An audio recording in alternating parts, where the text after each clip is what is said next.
میری نماز جنازہ وہ پڑھائے جس میں چار خوبیاں ہوں۔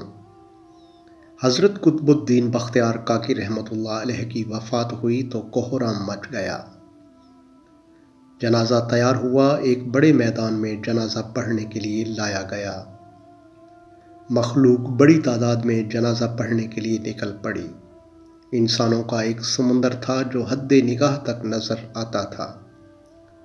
یوں معلوم ہوتا تھا کہ ایک بکھرے ہوئے دریا کی مانند یہ مجمع ہے۔ جب جنازہ پڑھانے کا وقت آیا، ایک آدمی آگے بڑھا۔ کہتا ہے کہ میں وصی ہوں، مجھے حضرت رحمۃ اللہ علیہ نے وصیت کی تھی، میں اس مجمع تک وہ وصیت پہنچانا چاہتا ہوں۔ مجمع خاموش ہو گیا۔ وصیت کیا تھی؟ خواجہ قطب الدین بختیار کاکی رحمۃ اللہ علیہ نے یہ وصیت کی کہ میرا جنازہ وہ شخص پڑھائے جس کے اندر چار خوبیاں ہوں۔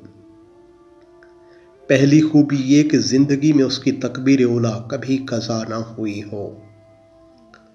دوسری خوبی اس کی تہجد کی نماز کبھی قضا نہ ہوئی ہو۔ تیسری بات یہ کہ اس نے غیر محرم پر کبھی بھی بری نظر نہ ڈالی ہو۔ چوتھی بات یہ کہ اتنا عبادت گزار ہو حتیٰ کہ اس نے عصر کی سنتیں بھی کبھی نہ چھوڑی ہوں۔ جس شخص میں چار خوبیاں ہوں وہ میرا جنازہ پڑھائے۔ جب یہ بات کی گئی تو مجمع کو سانپ سونپ گیا، سناٹا چھا گیا، لوگوں کے سر جھک گئے۔ کون ہے جو قدم آگے بڑھائے؟ کافی دیر ہو گئی حتیٰ کہ ایک شخص روتا ہوا آگے بڑھا۔